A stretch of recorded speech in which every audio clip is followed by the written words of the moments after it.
አብርሃም ስማኝ አንዴ ቁጭ በልና ተረጋጋ እያወራኝ ነው አሁን ና በክትትል ነው እንዴ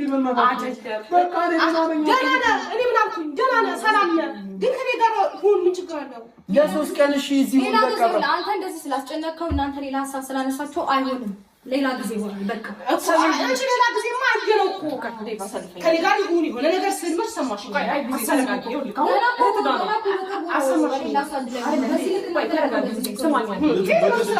በግድ ተሰብስበ ጊዜ ደጋግሞ ይነገራል አንተ ጤነኛ ነህ አንተ ወደ መጀመሪያ ህይወት ተመልሰሃል ምን ችግር የለውም እህት ቤት ነው አይደል ከዚህ ቤት ትመጣለህ ብዙ ሰዓት አሳልፈህ ትሄዳለህ አይደል ስለዚህ ዳኔ ሁላችንም እረፍት እንድናገኝ እዚህ ቁጭ በልና ሎሌ ይመጣል እዚህ ጥሩ ጊዜ አሳልፈው እኔ ከፈለክ ሄድልሃለሁ ቢያንስ በሶስት ቀን እህት ጋር ተቀመጥ ይሄ ከባድ ነገር ነው እሺ ለምን እህቱ ጋር ነው አይቀመጥም ዳኒ ስጋው ነው ምንም ያሳስበና የሚያሰጋ ነገር የለም ጭራሽ የለም ችግር አለው አይዞሽ ችግር የለውም እሱ ችግር የለውም ነገሮችን እንደዚህ እየሸፈነች ብለው ስለዚህ አንተ በራስህ መወሰን የምትችል ከሆነና የምትወዳት እህት ነው እግዚአብሔር አታስጨንቁ ለሶስት ቀን ሩታ አንቺ ለደቂውና አንድ ሐሳቡን ይንገር አንቺ ጋር ንገራችሁ ሐሳቡን እኛ ያስገደድነው ምናምን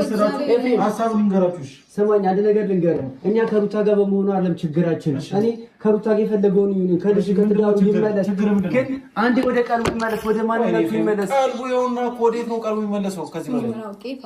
እሺ ቀልቡ ላይ ከሆንክ ማለት ነው አብርሃም ቅድም ለሶስት ቀን እሺ ብለህናል አይደል አሁን ሩታ ስመጣ ለምን ሐሳብን ቀይ አላልኩም እሺ አላልኩም በግድ እያስገደድከኝ ነበር እዚህ ትሆናለህ እያልከኝ ነበር እንጂ እኔ እሺ አላልኩም ማላቅ ነው እንደሚመስል ለምን ነው እሺ እህት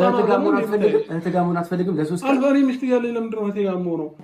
ለሶስት ቀን እረፍት እንድታደርግ ነው ካለህበት ነገር ላይ ነፃ እኔ መች ተጨነኩኝ አልኩ ከሚስቴና ከልጄ ጋር ደስ የሚል ህይወት እየኖርኩኝ ነው አለቀ በቃ ለምንድን ነው ማጥፋት በራሱ እንዴ ስንቴ ነው የሚነግርሽ በራሱ ነው አንተ መኪና ትነዳለት ነዳውለት ምን ይጠበቅ ለምን እነዳለሁ ስለዛሬም ባጋጠመ አጋጣሚ ነው ሁሌ ዘዋ አታውቅም እንዴ እኔ ሄደ መኪና አንተ ሄደ እያንዳንዱ ነገር አንተ መታ አታውቅም አንተ ሁሉ ነገር እንተ ጊዜ እንተ ተላብራ በዚህ ተጨነቅ ነው አታስመስል በደንብ አስመስላለሁ በቃ እንውጣ አስመስል ከሆነ በደንብ አስመስላለሁ በቃ አንተም ተረጋጋ እኛ የምንረጋጋ እኛ የምንፈልገው ሰላማችንን ነው እናንተ በዚህ ልክ እንደዚህ ብትሆኑም አይደንቀንም ኦኬ ለመረጋጋት ሞክሩ ከእናንተ ጋር መገናኘት እንገናኛለን ማውራት ባለብን ልክ እናወራለን ከኛ ህይወት የማያስፈልጉ ሰዎች ግን ፊት ለፊታችን ይዛችሁ አትቅረቡ አንተንም ይጨምራል ችግር የለም ቤተሰቡ ብቻ ነው የምትፈልጊው አንቺ እሱ ብቻ ነው የምትፈልጊው ብቻውን ባይተዋር እንዲሆን ነው የምትፈልጊው መጀመሪያ ባሌ ይቀድማል እውነት ለመናገር ባልሽ